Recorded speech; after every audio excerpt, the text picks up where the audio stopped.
Brought to you by Oxyridge. Manikchand Oxyridge, proudly Indian.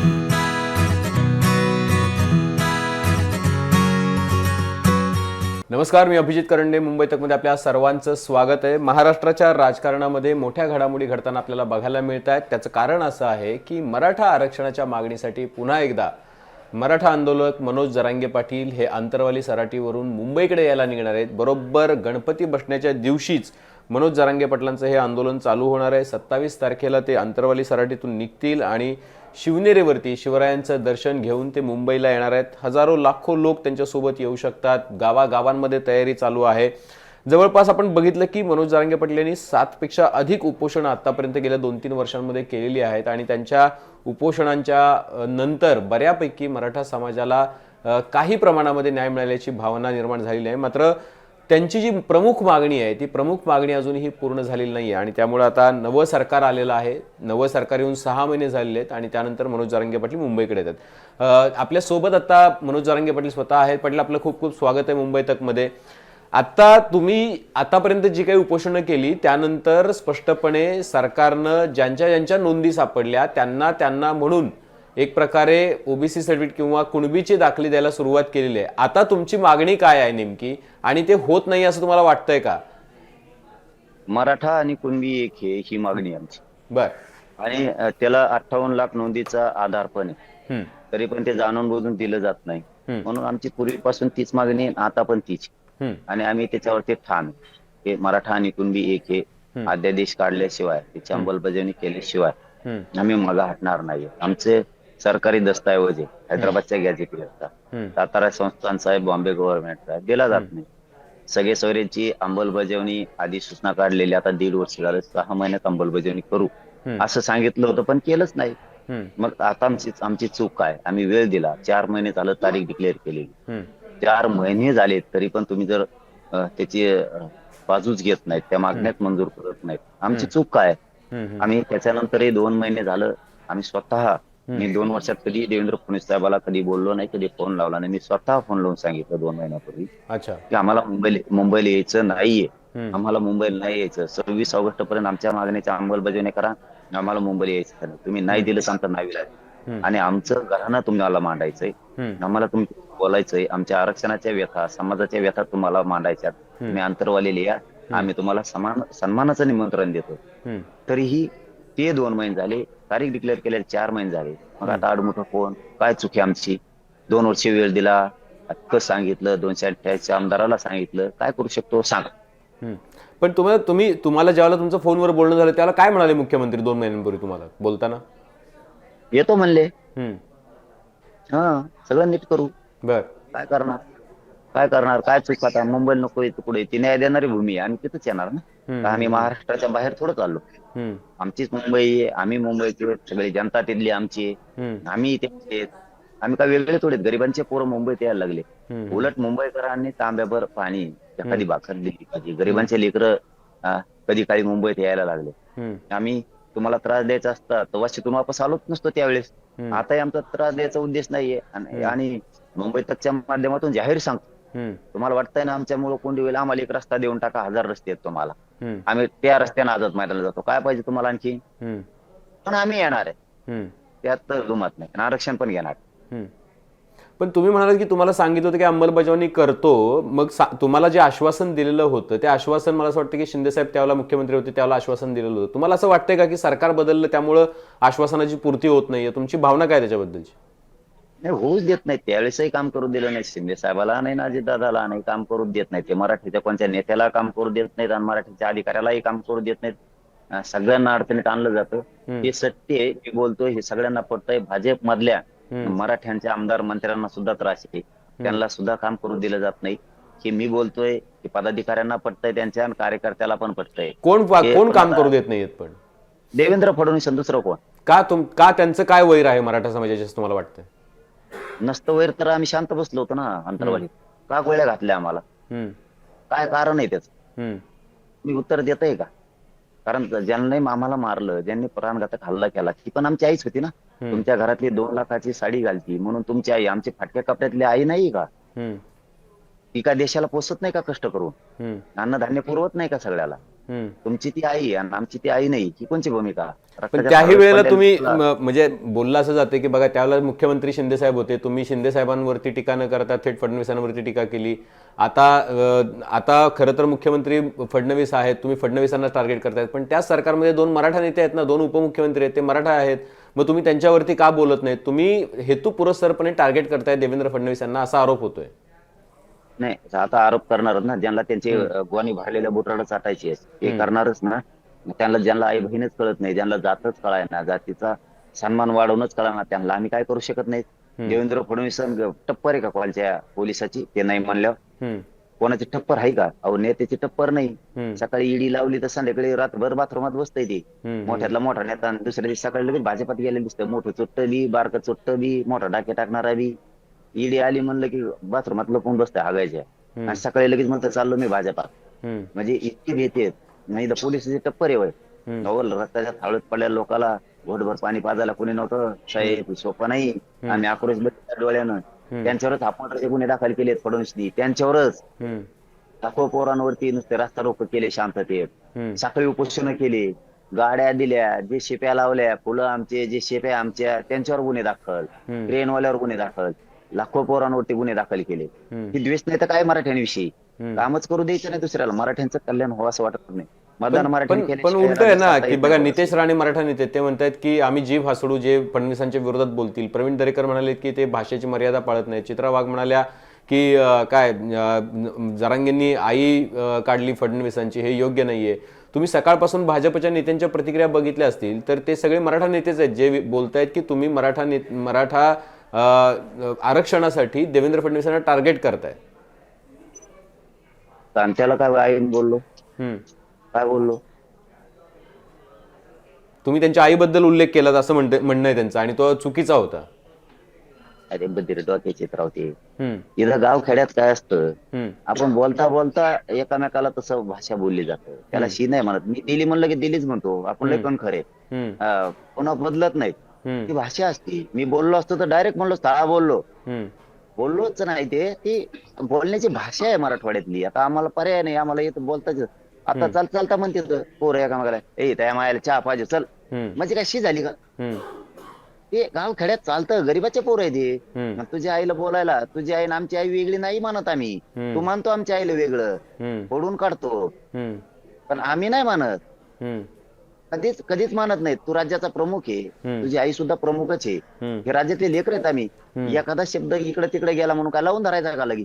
तरी पण मी, मला पत्रकार बांधवांनी विचारले त्या क्षणाला, मला माहित पण नव्हतं, मी बघितलं नव्हतं ते काय. ते म्हणजे असं झालंय. कोणतरी एक बाई आली ती व्हिडिओ टाकलाय तिने तिच्या याच्यावरून, तू मिशा दिल्या फडणवीसच्या आईला. म्हणलं मी तर काय दिल्या नाही काल, पण दिल्या असतील तर जाऊ दे, मी माझा शब्द मागे घेतो. याच्यापेक्षा काय पाहिजे? कारण मी दिल्याच नाही. आणि नंतर ती व्हिडिओ बघितला मी, नंतर मला दाखवला तो. तर ते असं बोलता ती, आपण नाही का म्हणत, ए त्या मायाला तो चहा पाहिजे चल. अहो आपले सुद्धा पत्रकार बांधव एखाद्यावर कॅमेरामन एकामेकाला लाथा नाही आणि शादी देतो. अरे ती चाष्टा असते, एकमेकाला करमत नसतं. ते ग्रामीण भाग आहे. ते मंत्री घोडे लावते एकामेकाला. ती एक हिंगोलीचा आमदार आहे आणि एक बुलढाण्याचे, कानाकर घोडे लावते एकामेकाला. मंत्री सुद्धा लावते तिथं. ती भाषा त्याला शी नसतात. पण तुम्ही ज्यावेळेला बोलता त्यावेळेला असं काय होतं की मराठा नेते मी आता जसं नाव घेतलं की बघा, नितेश राणे आहेत किंवा प्रवीण दरेकर आहेत किंवा प्रसाद लाड आहेत किंवा इतर नेते आहेत, ते सगळे मराठा नेतेच आहेत. तेच तुमच्या विरोधामध्ये बोलायला पुढे येतात. ते म्हणतात की तुमची मागणी जी आहे ती संविधानिक आहे का? तुम्ही ज्या पद्धतीची भाषा वापरताय ती भाषा बरोबर आहे का? असे प्रश्न उपस्थित करतात. आपण सगळं सांगू ना मुंबईत गेल्यावर संविधानिक आहे का नाही, समजून सांगू. बेस्ट चंद्रकांत आप्पा म्हणले, चंद्रकांत आप्पा, चंद्रकांत पाटील साहेब, आप्पा म्हणले ते म्हणले आपल्याला वही पेन घेऊन बसायचं. ते काय सावकार आहेत का? काय हिशोब करायचा आहे का? आता किती कोणाकडे कर्ज झालं म्हणून वही पेनाचं काय समज? बरं बसू, जाऊन द्या आता. दादा ते आप्पा म्हणतात बसू आपण तिथं दोघं जण वही घेऊन हिशोब करू, तिथं काय अडचण नाही. ते काय हे जे बोलतेत नावं घेतले ना तुम्ही, यांचा दोष नाहीये.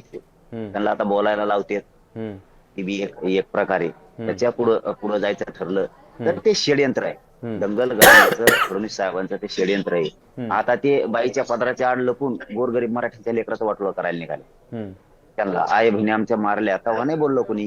ती तुमच्या जातीचीच आई होती, तुमची आई तीच आई, आणि राज्यातली आई नाही असा उद्देश असू नये कधी संविधानाच्या पदावर बसलेल्या लोकांचा. परंतु हरकत नाही, तुम्हाला आता भेदच करणार आहेत तुम्ही. ते षडयंत्रच आहे आता. कारण त्याविषयीच म्हणले ते मुख्यमंत्री माननीय ते फडणवीस सर ते म्हणले त्या दिवशी की पत्रकार बांधवांनी प्रश्न विचारला मराठीत मुंबईत यायला लागले. ते म्हणले पोलिस बघून घेतात म्हणजे का धमकी आहे का आम्हाला? अन्याय करताय का पोरावर? गॅजेट नाही का आमचं हक्काचं? सरकारी नोंदी नाही? सातारा संस्थांच्या नोंदी नाही आहेत? मराठा आणि कुणबी एक आहे. 58 लाख नोंदीचा अहवाल नाही का आता कायदा पारित करायला? 3 खंड तुम्हाला दिलेत ना, स्वीकारला तुम्ही तो अहवाल. समिती आमची आहे का? तुम्ही गठीत केली, सरकार तुमचं, नोंदी शोधल्या तुम्ही आणि अहवाल पण घेतलाय तुम्ही. आम्ही दिलाय काय? ज्या शिंदे समितीच्या अहवालाचा उल्लेख तुम्ही करताय त्या शिंदे समितीचा दिलेला अहवाल सरकारला सादर झालाय, पण तो पब्लिक झालेला नाही. त्यामुळे त्याच्यामध्ये काय तपशील आहेत हे माहित नाही. तुमच्याकडे काही माहिती आली आहे काय तपशील आहेत त्याच्यामध्ये? 58 लाख नोंदी डिक्लेअर केल्यात, त्यांनीच केल्यात, आम्ही केल्या नाही. आपण सगळ्यांनी बातम्या दाखवल्यात. त्यांनी 3ही खंड दिलेत, त्यांनी 3ही स्वीकारलेत. मराठा आणि कुणबी एक आहे. हे जर कायदा पारित करायचा असला तर गिरीश महाजन साहेबांनी मला त्यावेळी सांगितलं होतं, पाटील कायदा पारित करायला मला फडणवीस साहेबांनी पाठवलंय, पण कायदा पारित करायला आधार लागतो, त्याशिवाय कायदे पारित होत नाहीत. हे कायद्याचं राज्य आहे. मान्य झालं आम्हाला, कारण आम्ही आडमुठे नव्हतो ना. ठीक आहे, आता 58 लाख नोंदी काढल्यात, याच्यापेक्षा किती आधार पाहिजे? आता कुठं बोलतोय कोण? फसले चौकून. कारण यांना मोदी साहेब सुद्धा आता घोडे लावणार आहेत. हो बघा तुम्ही लावतेत का नाही ते म्हणणार. तुम्ही हैदराबादचं गॅजेटियर आहे, सरकारी नोंदी आहेत. सातारा संस्थांचं गॅजेटियर आहे, बॉम्बे गव्हर्नमेंटचं गॅजेटियर आहे. त्यांच्या नोंदी सापडल्यात, का देत नाही? का फडणवीस अस्थिर करतोय राज्य? कशामुळं मराठ्यांचं वाटोळं करायचंय? का ओबीसी साठी लढणार शब्द वापरला? बघा आता इथून पुढे कसं कसं होतंय. का वापरला? मराठ्याने मतदान नाही केलं का? बिना मराठ्याच्या मतदानाच्या या राज्यात कोणाची सत्ता येऊ शकत नाही. तू का शब्द वापरला की पोलिस बघून घेते? दंगले काढायच्यात का? आता सगळ्यांची टीम तयार केली, आता ती मराठ्यांच्या विरोधात बोलती एका चिल्लर कारणावर.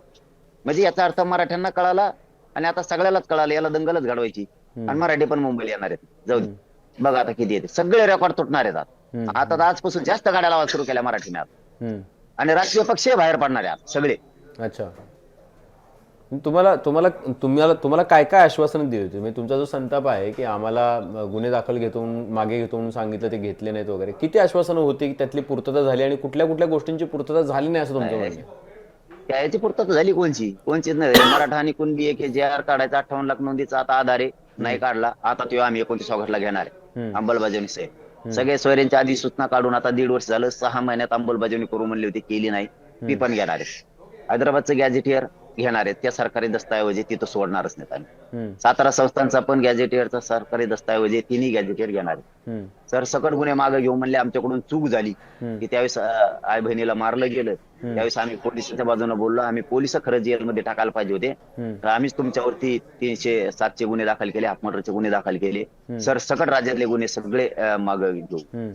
बलिदान गेलेल्या कुटुंबाच्या नोकऱ्या निधी देऊ, काही दिलं नाही, नुसता द्वेष. त्याच्यामुळे मराठी खूप चिडल्यात. कारण किती दिवस संयम असते, क्षमता असते हो काही ऐकून घेण्याची. काय चुकी आमची? 1.5 वर्ष वेळ दिलाय, आणखीन काय द्यायचं? 2 वर्ष होते ना आता उद्याच्याला 29 ऑगस्टला. याच्यापेक्षा काय वेळ दिला पाहिजे? याच्यापेक्षा देशात संयमाची चाच मराठीशिवाय दुसरी नाही असू शकत. आम्हाला काय गोंधळ करायचा आहे तर आम्ही मुंबईतून वापसच नसतो ना. करोडो लोक होते, आमचा तो धंदाच नाहीये.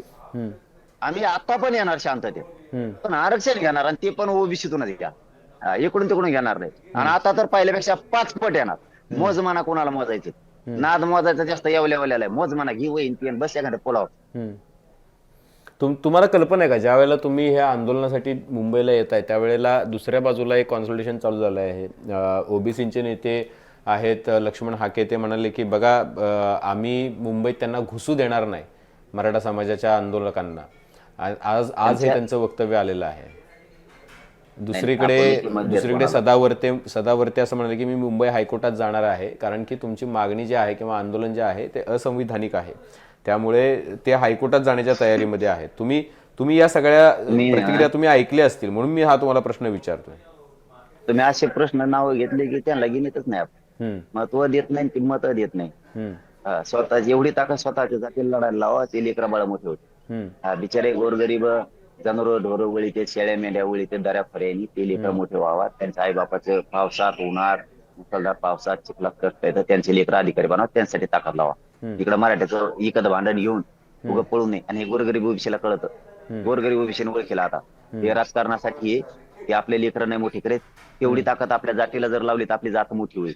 उगाच मराठ्याला विरोध करायचा. आता गोरगरीब ओबीसीची मनस्थिती अशी आहे की जर मराठ्यांच्या नोंदी सापडल्या तर गोरगरिबाच्या मराठीच्या लेकराचं कल्याण झालं पाहिजे. जसं आपल्या लेकराचं व्हावं वाटतं तसं त्यांचं सुद्धा व्हावं. ही मनस्थिती ग्रामीण भागातल्या लोकांची. त्याच्यामुळे यांना किती एवढे आणू द्या, काही उपयोग नाही. कारण आम्ही जातीला कधी बोलतच नाही. मी त्यांचे नेते सोडित नाही, आमचे पण सोडत नाही. हे कोणाचेच नसते. कारण जातीला कधीच कोणत्या बोलत नाही आणि बोललो नाही आतापर्यंत, पुढे आयुष्यात बोलणार. पण तुम्हाला एका बाजूला तुम्ही ज्याला आंदोलन करता त्याला तुम्हाला असं वाटत नाही की दुसऱ्या बाजूला मोठ्या प्रमाणात कॉन्सल्टेशन होतं, ध्रुवीकरण होतं, ओबीसी पण तितकाच एकवटतो आणि ओबीसींची भावना जी आहे ती पहिल्यापासून आपण बघतोय ऐकतोय की त्यांना असं वाटतं की ज्यावेळेला तुम्हाला ओबीसीचे दाखले किंवा कुणबी म्हणून मान्यता मिळेल त्यावेळेला तुम्ही आपोआप ओबीसी मध्ये याल तर 27% आरक्षणामध्ये वाटेकरी वाढतील अशी त्यांची भावना आहे आणि त्यामुळे विरोध होतोय असं वाटत नाही तुम्हाला? काल 29 जाती घातल्या 21 तारखेला, तेव्हा जमतं का? तेव्हा जमतं? मराठीच का चावत येत काय? नेते म्हणते स्वतःला, तेव्हा नाही विरोध करायला जमत. हे काय आहे, यांना आता आमच्या नोंदी निघालेला असून मान्य नाही. मान्य नाही. तुम्हाला जर कोणी म्हणलं तुम्ही मुंबई हस्तक मध्ये नाहीये, चालेल का?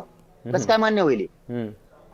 कसं काय मान्य? तुम्ही कसं काय ऐकून घेता? तसं मी कसं ऐकून घेईन? माझा समाज कसं ऐकून घेईल? गॅजेटियर आहेत आमच्या सरकारी नोंदी. आमचं रान आहे, 7/12 सापडला म्हणल्यावर आम्ही रानच घेणार.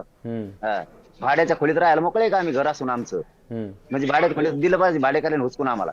आमचा रानाचा 7/12 सापडलाय, आमचं 3 एकर 5 एकर रान निघालंय आणि तुम्ही म्हणता बटाणी घे म्हणजे त्यांनी दिलं पाहिजे हुसकून आम्हाला. आणि आमचा हक्कच आहे ना, तसं आरक्षण आहे, आमचं हक्काचं ते घेणार आहेत. याने किती वळवळ करू द्या. अहो घातले 3 कोटी आरक्षणात मी, आता राहिला आता 29 ला घालतो बघा, घालतो का नाही? सगळे मराठीत तुटून येणार आहेत कारण ते हक्क आहे आणि त्याला कोण नाही रोखू शकत. येवल्यावाला नाही, ठेवल्यावाला नाही, कोण नाही कोण नाही. बघा तुम्ही सगळे लोक मुंबईत घुसणार आहेत, सगळे शांततेत. पण ह्याचा तुम्ही ज्याला हे करता आंदोलन त्याला त्याचा राजकीय परिणाम पण होतो ना. म्हणजे तुम्ही बघितलं की बघा लोकसभेला तुमच्या आंदोलनाचा परिणाम जाणवला आणि एकाच वेळेला इतकं मोठं आंदोलन झालं आणि मराठवाड्यातले 8 पैकी 7 खासदार जे आहेत ते महाविकास आघाडीचे निवडून आले. पण ज्यावेळेला विधानसभेला दुसऱ्या बाजूनं कॉन्सल्टेशनची तयारी झाली, त्यांनी ओबीसींना एकत्रित केलं आणि ओबीसींना एकत्रित केल्या केल्या त्याचा इतका मोठा इम्पॅक्ट झाला की भाजपचा असा दावा आहे की त्यांच्या 132 जागा निवडून आल्या आणि त्याच्यामध्ये ओबीसींचा वाटा सर्वाधिक जास्त आहे. तर हे कॉन्सल्टेशन पण होतं ना, सामाजिक काय म्हणतात त्याला, संतुलन पण दुसऱ्या बाजूला झुकताना आपल्याला बघायला मिळते. लगेच ओबीसी तिकडे कॉन्सल्टेट होत आहेत. देवेंद्र फडणवीस माणूस म्हणजे बेउपकारी माणूस, तवाच उपकार उलटणारा माणूस. ते फार बेटा कुठेला आलता, फार गुडघे टेकले होत्या, हतबल झाला होता. ह्याच मराठ्यांनी शेवटी मतदान केलं. मराठ्याशिवाय सत्ता या राज्यात नाही येऊ शकत कोणाची. आणि लोकसभेचा आणि विधानसभेचा फरक करताल तर आम्ही विधानसभेला मैदानात नव्हतोच. असतं तर दाखील असतं. बघायचं असेल तर 2029 ला दाखवू पुन्हा, असं काय अडचण नाही. नव्हतोच आम्ही, नसणारे याच्यात उगाच छाती बडीत असताल तर काय अर्थ नाही. आणि तेव्हा मराठ्याचा अपमान आहे. मराठ्याने मतदान करून मराठ्याचं मतदान नाही पडणं म्हणणं. कारण मला एक काल पत्रकाराने, मोठ्या पत्रकारांना, वरिष्ठ पत्रकारांनी सांगितलं की देवेंद्र फडणवीस साहेबांना आम्ही बसलो होतो तर ते म्हणले मराठ्याचं मतदान एक पण पडेल नाही आपल्याला. याचा अर्थ लय भयानक होतोय, भयानक होतोय. आधी मी आता नाव नसतं सांगता येत, काय असतं की विषय बरोबर ज्याच्या त्याच्या प्रतिष्ठेचा असतो, आपण काही करून नाही चालत. त्याच्यामुळे त्यांचा इमानदारीनं शब्द आला, त्यामुळे आम्ही नाही सांगू शकत. पण हे मराठ्यांसाठी खूप विचार करायला लावणारी गोष्ट आहे आता. आणि मराठ्यांनी पण याच्यातून सावध झालं पाहिजे. मी तुमच्या लेकरा बाळासाठी जगतोय. नेता पक्ष करून जात व्हायला घालू नका. एकदा जर जात मोडली ना भाऊ तर पुन्हा उठणार नाही. म्हणून 29 ला जात हारून देऊ नका. 29 ऑगस्टला ताकदीनं मराठ्यांनी घराच्या बाहेर पडा. काहीच विचार नाही करायचा. कामं बंद, कामं बंद, नोकऱ्या बंद, सगळं व्यवसाय बंद. कोणी जायचं नाही, राजकारणाने तिकडे जायचं नाही. काय होत नाही, 2-3 दिवस उडाले. 27, 28, 29 या तुम्ही सगळे वापस या. मी एकटा आरक्षण आणतो, तुम्ही काही काळजी करू नका. पण 29 ला इतके मराठी निघा ना, मुंगीला सुद्धा घुसता नाही आला पाहिजे. जी रस्ता मिळेल तिकडून जा, पण शांततेत. एकानेही दगडफेक जाळपोळ करायची नाही. जाळपोळ आणि दगडफेक करणारा माणूस आपला मराठा नाही आणि आंदोलक पण नाही. पण तुम्ही आता बघा, तुम्हाला पण एका वरिष्ठ नेत्यांनी सांगितलं, म्हणजे तुम्हाला भूमिका लक्षात आली की एका बाजूला ज्याला महाराष्ट्रामध्ये 15,000 लोकल बॉडीचे सदस्य निवडले जाणार आहेत पुढच्या काही महिन्यांमध्ये. म्हणजे आता कोर्टानं सुद्धा सांगितले की इलेक्शन घ्या, झेडपीच्या असतील, महापालिकेच्या असतील, नगरपंचायतीच्या असतील, पंचायतीच्या असतील, ग्रामपंचायत असेल, तर या सगळ्यामध्ये 15,000 लोक निवडली जाणार आहेत. त्याच्या आधी तुमचं आंदोलन होतंय. तुम्हाला वाटत नाही की याचा स्वाभाविक राजकीय फायदा जो आहे, राजकीय फायद्याबद्दल बोलतो मी, त्याचा राजकीय फायदा भाजपलाच होतो. ज्या ज्या वेळेला तुमचं आंदोलन तीव्र होतं त्या वेळेला त्यांना फायदा होतो. आता कळन ना, लोकसभेसारखा कळन ना, आरक्षण तर देऊ नका. आता कळन ना कसा फायदा असतो, काय सुविधा. मराठा आहे राज्यात, एकदा घेतल्यावर हम्म, मतदान घेतल्यावर सत्ता हातात घेतल्यावर हम्म, मराठ्यांचा अपमान केल्याचे दुष्परिणाम काय असतील हम्म, हे आता कळलं ना त्यांना. हम्म, आता कळलं. त्यावेळेस भोळ्यापणात मराठ्यांना वाटलं असं आपण म्हणलं कोणाला करा तुम्ही, आम्हाला काय देणं घेणं नाही, मी यावेळेस निवडणुकीत मैदानात नाहीये. हम्म, मराठ्यांनी केलं असं. हम्म, त्याचा दुरुपयोग इतका केला म्हणल्यावर किंवा लय मोठा अपमान आहे मराठ्यांचा. आरक्षण देत नाही म्हणल्यावर त्यांना मोठं करायला मराठ्यांनी कंबर कसली, रात्रंदिवस पॉम्पलेट चिट केले, प्रचार केला. आणि निवडून आल्यावर म्हणतो मराठ्यांनी मतदान नाही केलं किंवा अमुक नाही झालं. आता दिसल मग हम्म, आरक्षण तर देऊ नका देऊ आणि नुसतं एखाद्या पोराला तिकडे काठी लागू द्या, हम्म. मग कळण यांना सुपडा साप कसा असतो. तुम्ही म्हणताय की मराठ्यांचा अवमान केला ते म्हणतात की आम्ही जितकं मराठा समाजासाठी ते केलं भाजपने किंवा भाजपच्या सरकारने तेवढं कुठल्या सरकारने या आधीच्या केलं नाही. आम्ही सारथीची योजना आणली, आम्ही विशेषवृत्त्या दिल्या, आम्ही वसतिगृह उभी केली, आम्ही मुलांच्या शिक्षणाची सोय केली, आम्ही नोकऱ्यांमध्ये त्यांना उपकार केला का? 10% वेगळं एक EWS आरक्षण त्यांना दिलेलं आहे. त्याचा जवळपास 7.5 ते 8% लाभ मराठा समाजाला मिळतो आहे. त्यामुळे ह्या एवढ्या ज्या सगळ्या गोष्टी केल्या त्या आम्ही केवळ मराठा समाजासाठी केल्या. त्यामुळं ज्या पद्धतीनं आंदोलन होतंय किंवा भाजपला किंवा इथल्या सरकारला काय म्हणू आपण त्याला प्रश्नचिन्हांकित केलं जातंय ते योग्य नाहीये. त्यांचं म्हणणं आहे की तुम्ही सर्वाधिक जास्त जर कुणी काही केलं असेल मराठा समाजासाठी तर ते भाजपने केलं असं त्यांचा दावा आहे. लय गेल्याने गेलेली ती हम्म, काही शेंगा आणायचे उगा आपल्या कोणकडे बी हम्म, सारखीचे योजना दिल्या बाकीच्याला नाही का महायुती नाही हम्म, त्यांना आरक्षण नाही काय मग हम्म, ते काय सांगायची पद्धत आहे होय. हम्म, लोकांना कळतं राव आता ते पहिल्यांदी होतं येड्यात काढायचं. आता शेतात काम करीत असला तरी त्याला डोकं लावतो तो सरकारपेक्षा पुढचं. हम्म, हे लईच आभरे आहेत. हम्म, ते हमेशा असंच करत येतं. सारथी दिली मग त्यांना महायुती हम्म, आरक्षण मग काय त्यांचं काढणार का? हम्म, ही कुठली पद्धत आहे का? नोंदी येते तुम्हाला द्यावं लागतं.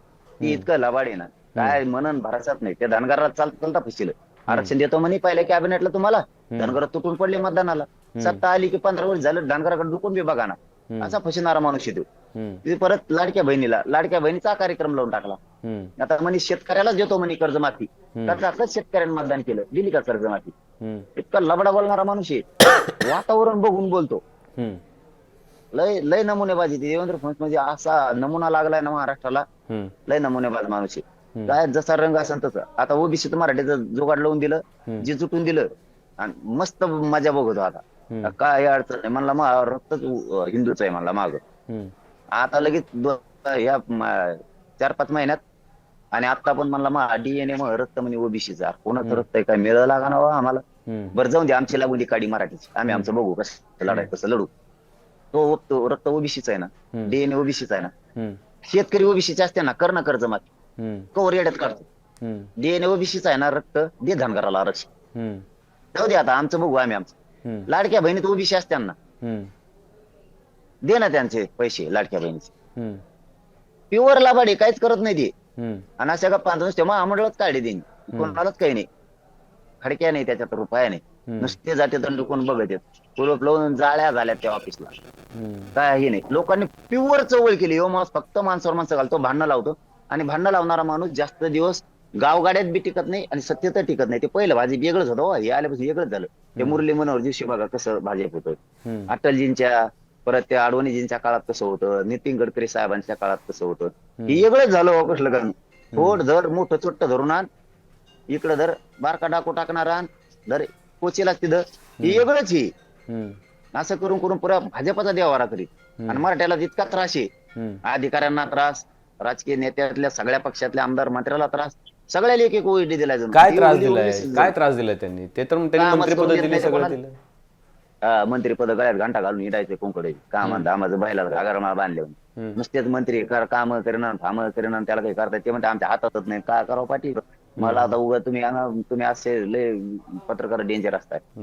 भास्कून नाव घेताना माझ्याकडून मला नाही पोटात मी भास्कून नाव सांगून द्यायला बसलो. 20-25 आमदार म्हणले असते मला आतापर्यंत भाजपचे सगळे मिळून 2000 कोटी 5 कोटी पुढे कामच करून देत नाही. 5 कोटी द्यायला होते तेवढं झालं की असं एवढं सगळं आणून ठेवलंय म्हणे ते OED प्रत्येकाला. एवढंच जमून ते म्हणजे आमच्या माळी पोता लागत नाही. एक माळीवाला आहे मंत्री, त्याचं ती म्हणे थोडं लागत नाही, पण इतकं हुशार आहे म्हणे, हळूच सांगत आहे. 5 कोटीच्या पुढचे काम डायरेक्ट तिकडे जाते. अहो DPTCचं काम सुद्धा जिल्ह्याच्या लक्ष येते मुख्यमंत्री असतो. अहो अविश्वासू माणूस नसला पाहिजे. त्या शिंदे साहेबांनी एवढं मोठं घर सोडलं आणि विश्वासानं मित्रत्वावर तुमच्याकडे आला. काय दशा झाली? अजितदादांनी एवढं मोठं घर सोडलं, तुमच्या विश्वासावर इकडे आले. ते विखे साहेब तुमच्या विश्वासावर इकडे आले. असे कित्येक तरी घरानं दाखविले तुम्हाला. ते राणे साहेबाचं घरानं सगळ्याचा देवारच करून टाकलाय, कोणालाच नाही. ते गडकरी साहेब तर दिल्ली सोडून इकडे येईनातच. महाजन साहेबाचा आता ते महाजन तात्या आप्पा ते तिकडे बसलेत, गिरीश महाजन आप्पा ते तर वाळून गेलेत, असे कसले कोण झाले वेगळे दिसते दादा. ते काय सगळ्याचा देवारच केलाय. चंद्रकांत दादाला तर एका धनक्यातच हुसकून लावलं, सगळ्याचा कार्यक्रम लावून टाकलाय. ते मुंडे साहेबांनी सगळ्याला मोठं केलं, तर त्यांच्या बोटाला धरून राजकारण आली. त्यांच्या पोराला पोरीला तर 15 वर्ष वनाच भोगायला लावला. मी बोललेलं सगळ्या मंत्र्याला पटतंय, सगळ्या, पण बोलता येत नाही. मी म्हणलं कम बोलत नाही रे तुम्ही, बोलत जा ना मग पिढ्यात कचाकच. ते म्हणतात नाही ते लय खोनशी जाऊनच आहे म्हणे.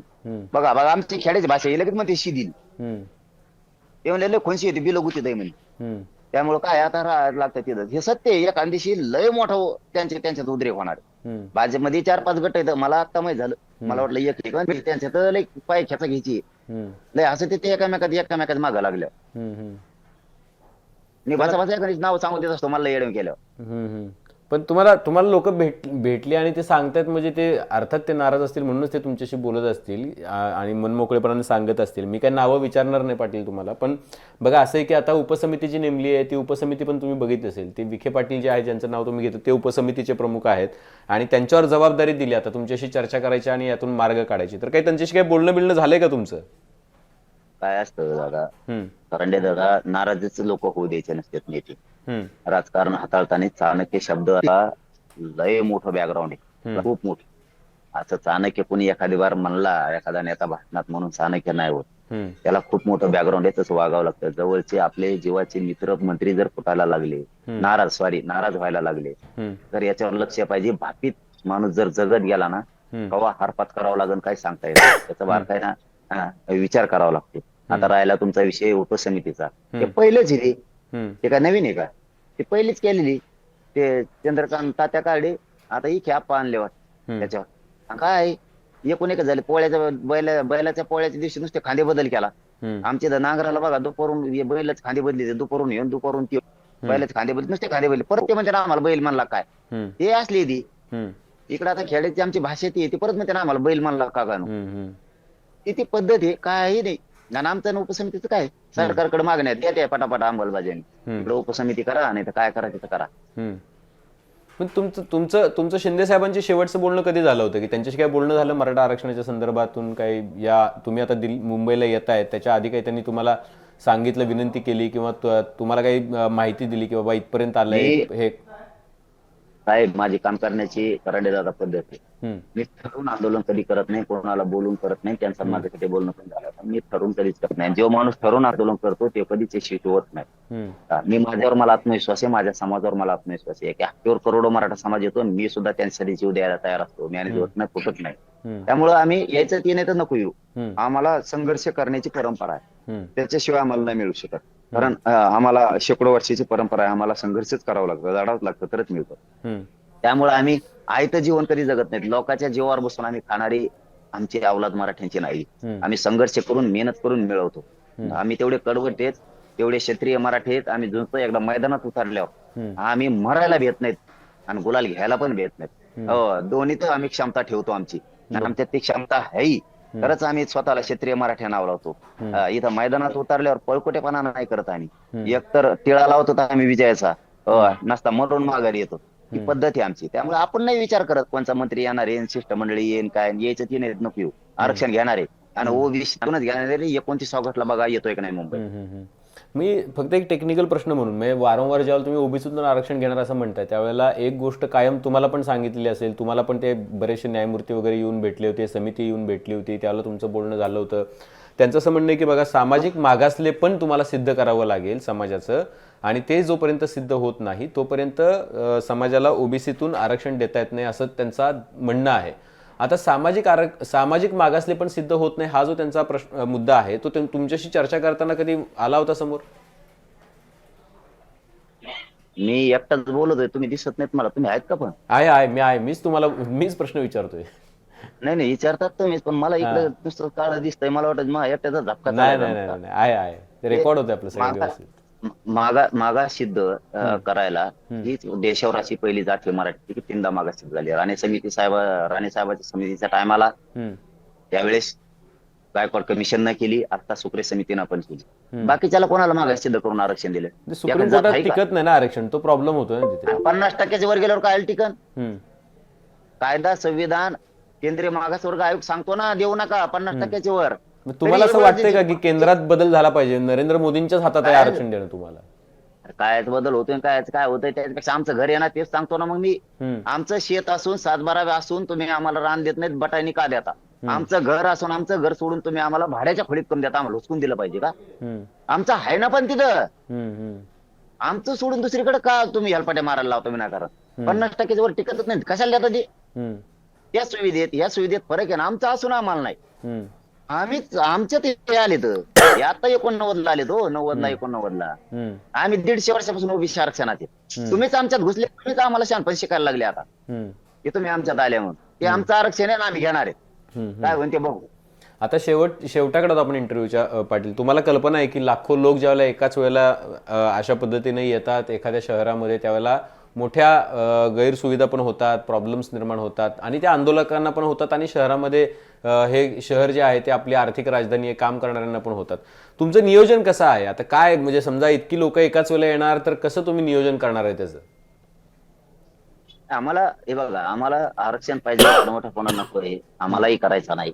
एक रस्ता आम्हाला देऊन टाका. एक रस्ता 1000 रस्ते तुम्हाला, आम्ही आमच्या एका रस्त्याने आझाद मैदानाला जाऊन बसतो. एकदम सोपी प्रक्रिया, कारण आम्हाला लोकशाही मार्गाने करायचं, शांततेत करायचं आणि आम्ही करणार आहे. त्यात दुमत नाही. आणि तुम्ही नाही रस्ता दिला तरी आम्ही शांततेत आझाद मैदानाला जाऊन बसणार. आमच्यामुळे ट्रॅफिक जाम होत नाही, काय होत नाही. आणि गरीबाचे लेकरं न्यायासाठी जर त्या मुंबईत येणार असले तर ती न्याय देणारी भूमी काय येऊ नये? तुम्ही आम्हाला त्रास देणार, उद्या तुम्हालाही महाराष्ट्रात एकामेकाला गरज पडणार आहेत. आम्ही कोणाचे लेकर आहेत? आणि मुंबई सज्ज झाली, रांडे दादा, मुंबई सज्ज झाली. तिथला मराठा, तिथला माथाडी कामगार, डबेवाले, तिथले दलित मुस्लिम, तिथले परप्रांतीय, तिथले असणारे कोळी बांधव, तिथले असणारे आदिवासी बांधव, मारवाडी, जैन बांधव सगळे रेडी झालेत. परप्रांतीय सुद्धा येऊ द्या म्हणतात. आंदेव व्यवहार खाऊ घालिंगे म्हणलं घाला. गोरगरिबांचे लेकर यायला लागले तिथं. तर लोकांनाही वाटतं की गरीबाचे लेकर आहेत, यायलेत मुंबईत, त्यांना काय म्हणत नसतं, तांब्यावर पाणी देऊ, एखादी भाकर देऊ, काय अडचण नाही. आणि आम्ही काय करायला आलो? उत्सव कशासाठी आहे? सणवार कशासाठी आहेत? आपली संस्कृती जतन करणं आपली जबाबदारी, ती जबाबदारी आम्ही पार पाडतो राहो. बरोबर, पार पाडतो आम्ही सुद्धा. आज जर आरक्षण गेलं तर सणवार करून काय करता येतं? 10-15 भजे खाताना, एखादी पोळी खाताना, घरात बसताना. आयुष्यात लेकरात जर आरक्षण नोकरी गेलं तर वाटोळ होऊन उभं घरावर नांगर फिरायला लागलेत पोरांच्या, पोरं फाश्या घ्यायला लागले तर घरात झोपून काय करता? 50,000 1 लाख रुपये जर महिना घरात आला तर धनक्यात उत्सव साजरे करू ना. कमी प्रमाणात करा. घ्यान गणपती मुंबईला, दरबारी इथं टाकतो आपण विसर्जन. या बारीनं पवित्र समुद्रात जाऊ दे आपल्या सगळ्यांचे गणपती, काय प्रॉब्लेम आहे? त्यांचा 1.5 दिवसाचा आहे, आपला तर 11 दिवसाचा आहे. संस्कृती आम्हीच जपावं, हिंदू धर्माची आम्हीच वारकरी संप्रदायाची परंपरा जपावं. आणि सण कशासाठी आहेत जरा मागे जाऊन बघा ना. लोकमान्य साहेबांनी कशासाठी केलंय? अन्याय विरोधात एकत्र आले पाहिजे. आणि मग आपण परके आपल्यावर ज्यावेळेला आक्रमण करतील, आपल्या लोकांना फितूर करतील, त्यावेळी एकजुटीनं आपण अन्याय विरुद्ध लढलो पाहिजे. आपल्यावरचं आक्रमण थांबलं पाहिजे. म्हणून ते झालेले आहेत ना. आम्ही सुद्धा आमच्यावरती अन्याय होतोय, गणपती बाप्पाला तेच सांगायला होतं आम्ही. अन्याय होता, आम्ही एकजूट येऊन न्याय घ्यायला लागलो. बाकी काय करायला होतं आम्ही तिथं?